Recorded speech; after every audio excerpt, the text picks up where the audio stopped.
Hey guys, welcome back to my channel, Shut Up and Read. Today I'll be doing the books that I read in December video. It's my wrap-up video for December, and this video is extremely late. It's already mid-January and I'm just filming this, which means that by the time it actually gets out to you guys, it will be even later because it does take me a few days to actually go and edit it.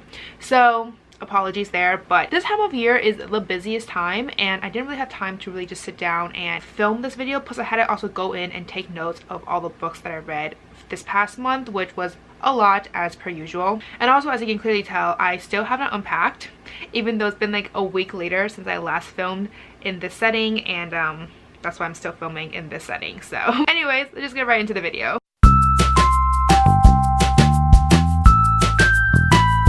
So just a quick statistics in terms of how many books I read this past month in December. I read a total of 21 books. For today though, I will be talking about 8 of them, I believe, or maybe 9.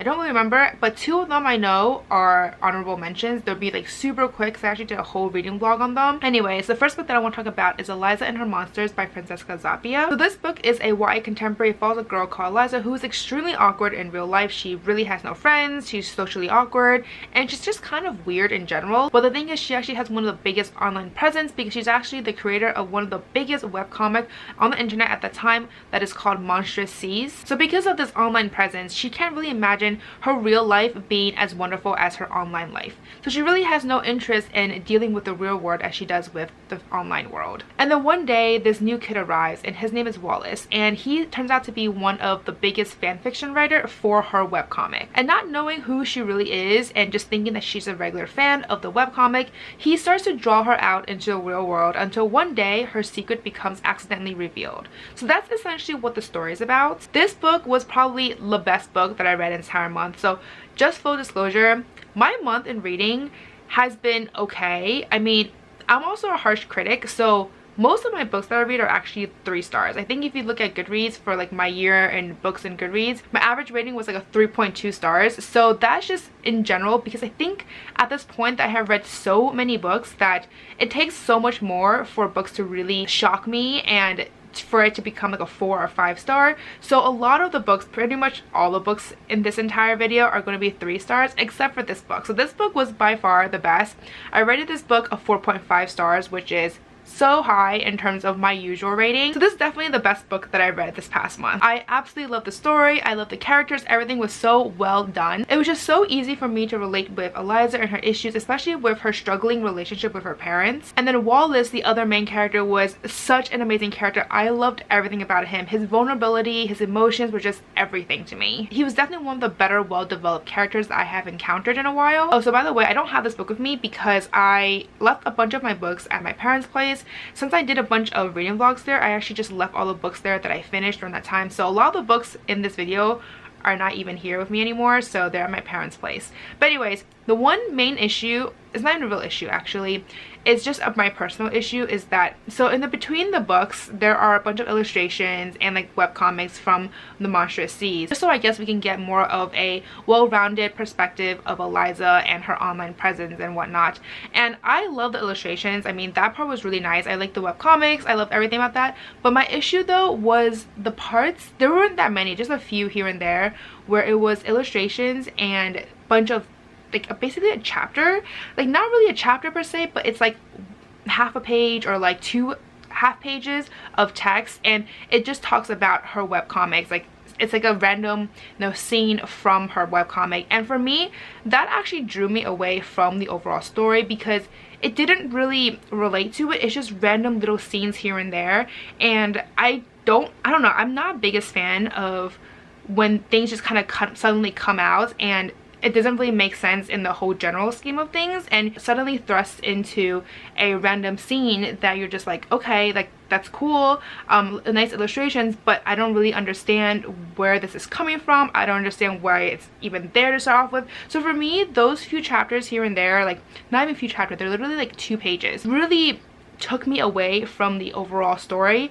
But at the end of the day, it's not the biggest deal because again, like I said, it was only like 2 or 3 times I think this happened. Most of the time the illustrations are just illustrations, like a graphic novel, so I was fine with that. But that was the only issue, and it's not even a major issue, but that was the only issue that I personally had while reading this book. The next book that I want to discuss is Star-Crossed by PINTIP DUNN. So this is a YA sci-fi / fantasy novel. It follows a girl called Princess Vila who's basically just trying to save her colony and her best friend after she realizes that the nutrition pills that they were consuming were no longer sustaining them. And then she also finds out that the king, who is also her father, is actually dying, and now she's faced with the choice of trying to save her childhood crush or her father. So the one thing I really liked about this book and what drew me into this book in the beginning was the concept. I like the idea of the nutritional pills being the sole means of nutrition for an entire colony, and the fact that these nutrition pills come from a select few who basically opt to shave off decades of their lives to basically siphon off the nutritions that they were consuming to basically create these nutritional pills for the rest of the colony. So specifically the select few who choose to siphon off the nutrients,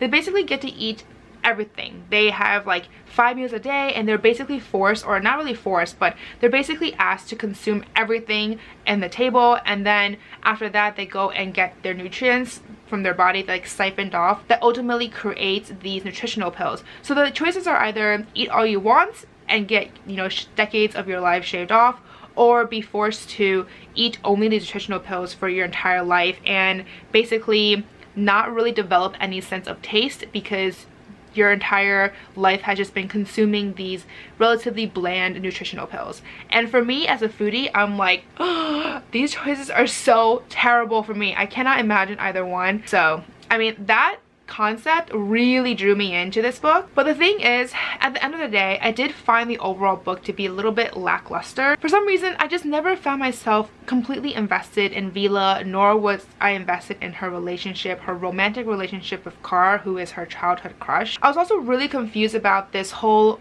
body organ transplant thing that they were doing, and I'm not going to go into details because I don't want to spoil anything, but there's a lot of logistics and realities I think that didn't really make sense to me, at least from my own reality that I know of organ transplants. So I was a little confused, and I don't think it really meshed that well. So the one redeeming aspect of this book, other than the concept of the whole overall story, was the mystery. That part I really enjoyed, just finding out like who was behind everything. That part really took me by surprise because I honestly thought it was going to be someone else or somewhat else, but that wasn't the case at all, and that just really surprised me. So in terms of the mystery element, that was something I didn't expect because I didn't realize that this book was going to have a mystery element to it at all, but that aspect I really enjoyed. So that was actually a part that, you know, pleasantly surprised me. So overall, I gave this book a 3-star because I still enjoyed it. It just wasn't amazing as I had expected it to be, and I thought the mystery was really well done. Then the next book that I read this past month was How She Died, How I Lived by Mary Crockett. So this is a survival novel. It follows a girl who was one of the 5 who could have been murdered and raped by a fellow student,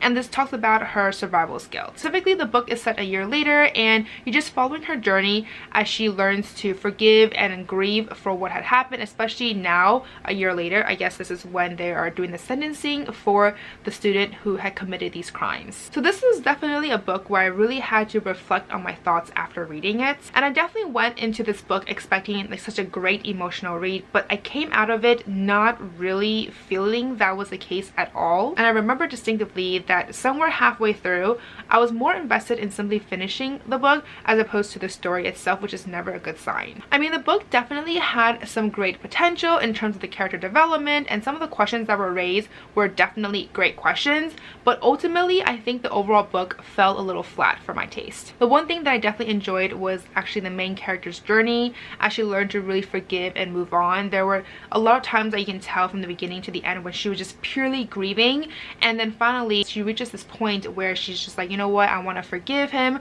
for doing this, etc. And I thought that was really great and really well done. But the one aspect though that I really despised was actually the romance. There is a romance, like a romantic element in this book, as most typical YA books, but I think that this romance here should not have been in here at all. It really took me away from the story in general. So this is not a spoiler, but basically the main character, she starts to fall for the boyfriend of the girl who was killed, and it's just this awkward, really struggling relationship where the guy and the girl. They're both clearly still grieving for what had happened to that poor girl, and now they're trying to do this like romantic relationship, which actually I feel that it didn't really work out because they're both still so clearly grieving for her that they don't have time to, you know, become romantically involved with someone else. So for me, I actually really did not like the romantic aspect in this book at all. So overall, there are definitely some elements that I really enjoy. For example, the character development,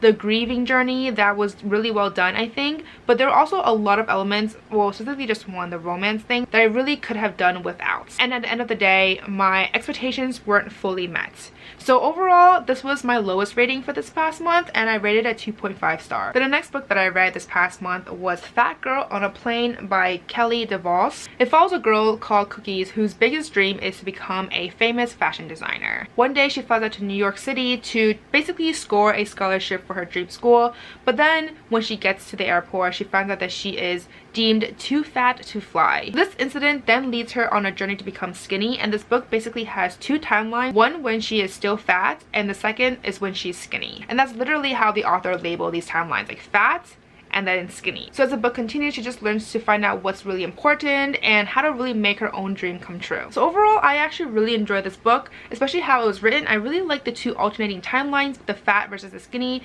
and then somehow in the middle, or somehow at some point, they actually end up connecting with each other, which I thought was really well done and very unique. I also really like the character herself, Cookie. Her sassy voice was very much enjoyable to read about. She was also such an easy character to relate with because I know most of us, if not all of us, have dealt with some body image issue, weight issues, body weight issues, whatever it is, at some point in our lives. So for me, it was really easy for me to relate and understand what she was going through. I also love reading about her journey in terms of her personal growth and finding out what is truly important. But there was one issue that I had with this book, and that was actually her grandmother. And this is probably just because of the way she was raised, but there were so many times when she scolded Cookie for not doing the right thing. But the thing is, at that time, the right thing at that moment were just all about perceptions and not actually the right thing, in my opinion. So I actually didn't really like her little voice of reason, I say us, in terms of telling Cookie like, oh, you shouldn't do that, that's not right. I actually didn't really like that aspect that much. But overall though, I still really enjoyed this book. I still gave it a 3 stars. Then the next book that I read was actually What If It's Us by SILVERA and BECKY. I actually did a reading vlog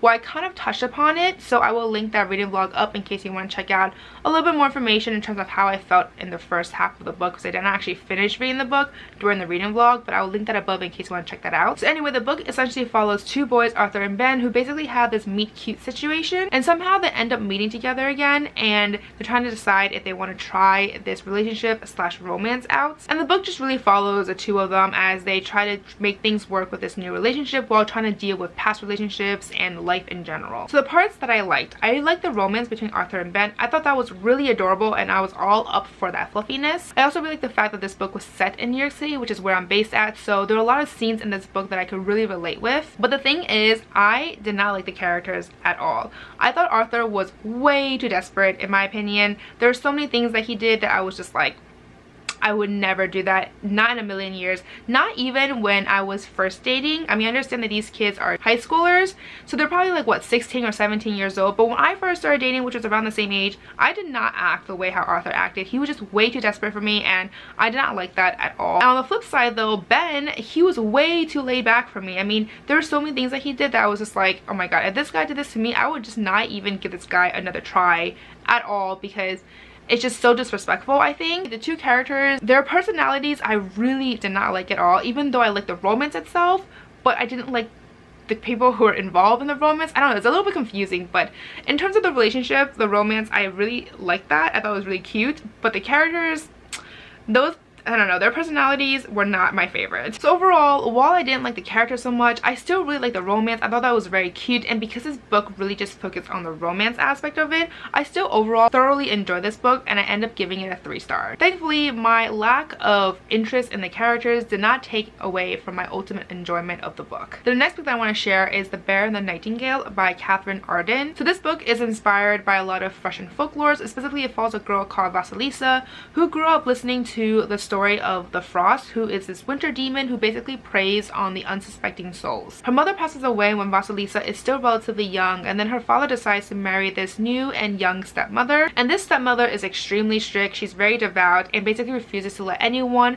kind of honor their household spirits. But the thing is, Vasilisa fears that refusing the spirits will actually end up harming them versus doing them any good. So overall, there's just a lot of magic involved, Russian folklores, and just beautiful atmospheric writing. So right off the bat, this book sounded really similar to Spinning Silver, which I absolutely adored. And so when I finally got the chance to read this book, I was like, yes. I've been meaning to pick up this book for the longest time because I love Spinning Silver, and this also seems like really similar to it. I mean, there were a lot of similarities between the two, like Russian folklores, retellings, magic, and just beautiful writing in general.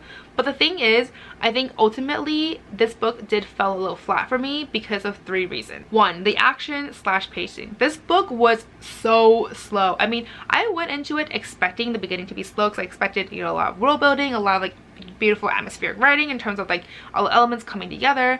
But the thing is, that slowness pretty much lasted for the entire book. I also never really felt that any of the elements were coming together at the end in a cohesive manner. And so because of that, as well as the slowness of the book, I really felt my feet dragging when I was trying to read it. And it took me so much longer than I expected to read this book. Number 2, the subplots were not that interesting to me. So the difference, I think the main difference between this book versus Spinning Silver, for me at least, was that the subplots, specifically the romances in Spinning Silver, I love the romances. There are so many romances in different characters in Spinning Silver, but I think for this one, there weren't any interesting subplots at all. I mean, I think there was one romance that the author alluded to, but it was never really confirmed, and I never really felt invested in it because of that.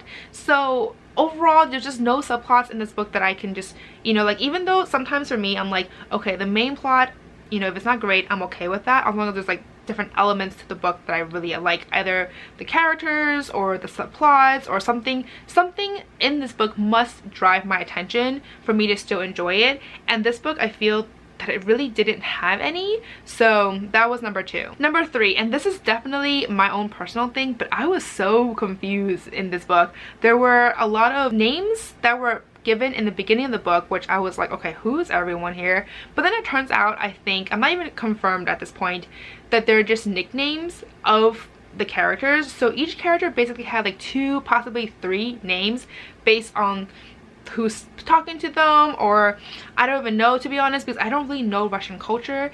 And I think because of that, for me, I was really confused with that, and I didn't like that at all. So overall, I still found a fascination for the Russian folklore. I mean, that's something that I am very interested in general. But this book did not really do a good job, I think. But I still might pick up the rest of the books depending on, I don't know, other people's thoughts about it, because I was not the only one who did not really like this book that much. But I mean, overall, I still gave it a 3 star just because of the beautiful writing, the atmospheric, you know, settings that I was in, the Russian folklores, and, you know, some of like the suspecting romance I think might happen. But I really am hoping it happens, because that is one part that I would be interested in. So hopefully if I see people that are like, oh yes, the romance does happen, I'll be like, I will pick up the rest of the books. But as of right now, I'm not sure. So I'm giving it 3 stars in the hopes that possibly the rest of the books will be better, but we'll see. Then the next book that I read this past month was Grim Lovelies by Megan Shepherd. So this book follows a girl called Anouk who is a beastie, which basically means that she was changed from an animal to a human due to magic. She's basically lived as a servant for her entire life along with her fellow beasties. And then one night, her mistress, who was also the person who changed her, was killed, and now her and her fellow beasties find out that they actually only have a few days left before the spell wears off and they change back into manimals. And then they go on this quest to prevent this from happening, as well as finding out the killer. So this was one of my most anticipated reads of 2018, but I think that this book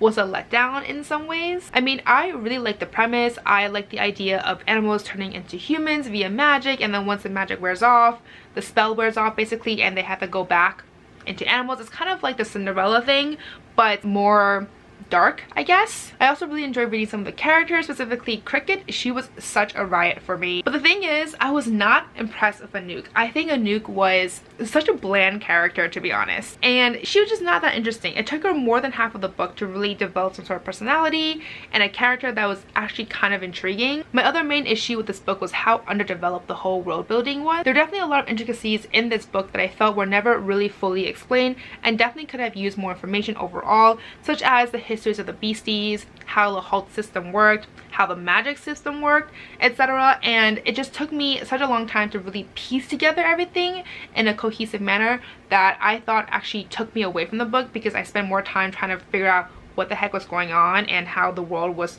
working in the first place than the actual plot itself. So overall, I think that this book had a lot of potential, and I'm debating about picking up book 2 because the way how the book ends definitely leads a lot of anticipation for book 2, that if the author does a good job, then I think book 2 will be so much better than the first book. I feel like the whole book is actually a world building for book 2, if you understand what I'm trying to say here.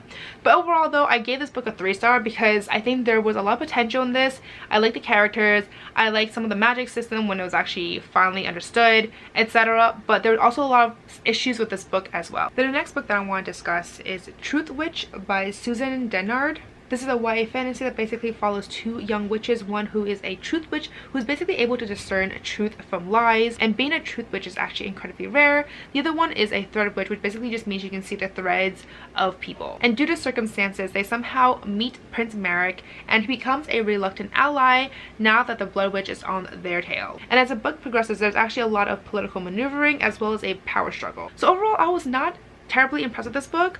I had relatively high expectations going into it because of all the positive praise that I've seen over social media, but I think the execution of it was a little lacking. I mean, there were definitely a lot of potential in the premise and the characters specifically that sounded really promising to me, but like I said, I think the execution was very lacking. The biggest issue for me was that in this book there were just a lot of potentials but no real action or conclusion of any sort. For example, there is this romantic element in it that I was really intrigued by, but nothing actually happened in this book. Nothing was confirmed other than like the basic groundwork of something that might ultimately happen. So I was just really disappointed by it because nothing really happened, the romance, and I was like, I feel like I can sense something, but nothing is confirmed. Nothing has really, you know, screamed that this will happen, but I feel in my bones that it will happen, you know what I mean? So it's like nothing confirmed. I also thought the magic system and the world building was actually a bit confusing to me and could have used more and better explanations. For example, the whole witches thing, that power was not extremely well explained. There seems to be some tiers going on where if they're like the same type of witches, some people have different levels of power, and it doesn't really seem why or how that's the case. I don't know if just basically because of human nature, like, oh, some people are just naturally stronger than others, etc. Like, that was not really well explained. It was just like, oh, this person seems to be really strong and powerful and the other person just seems to be like super weak. So this whole world system, the magic system, was not really well explained. And one of the main characters, the blood witch, actually, he's actually a pretty big character and his abilities were not explained at all. There were just so many times that things would happen to him and he would do something and I'd be like, is this because of his blood witch power? Because I have no idea what's going on. Like, why did it just happen? Like, there are just no explanations about this going in. So overall, I'm just not really that impressed with it. I can see why a lot of people like it because there's a lot of potential to it. Overall, I might consider picking up the rest of the books, but as of right now, I'm kind of like, do I really want to continue the series where the first book is just not, it's just okay, you know, like it's still enjoyable overall, but it wasn't an amazing read for me. And usually the first book are the ones that are supposed to be amazing reads. At the end of the day, I give this book a 3 stars just because of the potential, and I did like some of the characters, etc. But overall, it was just okay. So I'm finally down to the last 2 books that I want to discuss, which are the honorable mentions, mainly because I did a whole reading vlog about these 2 books already in terms of my entire thought process from the beginning to the end. So I'm not going to go too much into detail about the books, but I will link that video above in case you want to check that out. The first book that I want to talk about is Aristotle and Dante Discover the Secrets of the Universe. Overall, I give this book a 3 star. So the book is about 2 boys, Aristotle and Dante, who are extremely different from one another. One day though, they end up meeting and now they become extremely close. So the book just really depicts their growing friendship and so much more. So I really enjoyed the writing and I thought the author did a really good job of depicting the characters, but I did find that the first 2/3 of the books was very much not that interesting to me. So I couldn't really get into the characters, I couldn't really relate with them because great depictions only go so far. So overall, I was just not that impressed with it. I mean, I liked it. The last third of the book was amazing, but the first 2/3 were just so subpar for me that overall though, I mean, I give it a 3 stars, but it could have used some more work in the beginning half of the book. The second book that I want to mention really quickly is Song of Achilles by Madeline Miller. So this book is obviously about Achilles, but it really follows more about Patroclus' life as he becomes exiled and how he ultimately becomes friends with Achilles and so much more. So the book just really follows his entire life from when he's a child to when he and Achilles ultimately go off to the Trojan War. So I rated this book a 3.5 stars because I was slightly disappointed in the overall book because it was just so slow. It took such a long time for everything to really come together, and the book started off really strong. I think I was really enjoying the history of how Patroclus ends up meeting Achilles and how that develops, but then it kind of peters off at some point and just became really slow for me. But there were 3 things that I overall liked about this book. One was LGBT representation. I really liked how that was portrayed. I also really liked the characters, specifically Patroclus. And 3, I really liked how faithful this book was, especially for the Trojan War area to the original story. So those are the 3 reasons why I still overall enjoyed this book and why I gave it 3.5 stars. So that's it in terms of my reading wrap up or books that I read for December. Usually, I know I tell you guys I read like 21 books and stuff, but I don't really talk about all 21. Can you imagine how long this video would be if I talked about like 21 books that I read? I only talked about like 10 of them, which is half, and this video is already like ridiculously long. So usually when I do these videos, it's not meant to be a complete wrap-up. If you want a complete wrap-up, I will link my blog post down below where I kind of talk more about all the books that I reviewed, all the books that I read, etc. But this video is mostly just meant to talk about books that were just recently released, or books that I think are extremely popular and want to talk about, or just books that I want to just talk about in general. So usually it's the first 2, but that's why my list here is only half of the books I usually read, because a lot of books I read are also backlisted books from years ago. So anyway, these are the books that I wanted to share for today's video. Let me know down below if you have read any of these, if you agree with what I say. If you didn't agree, let me know down below. Also, let me know how you did this past month. I'm really curious overall, but as always, if you like this video, please give me a thumbs up, subscribe down below, don't forget to follow me on Twitter and Instagram, and I'll see you guys next time. Bye!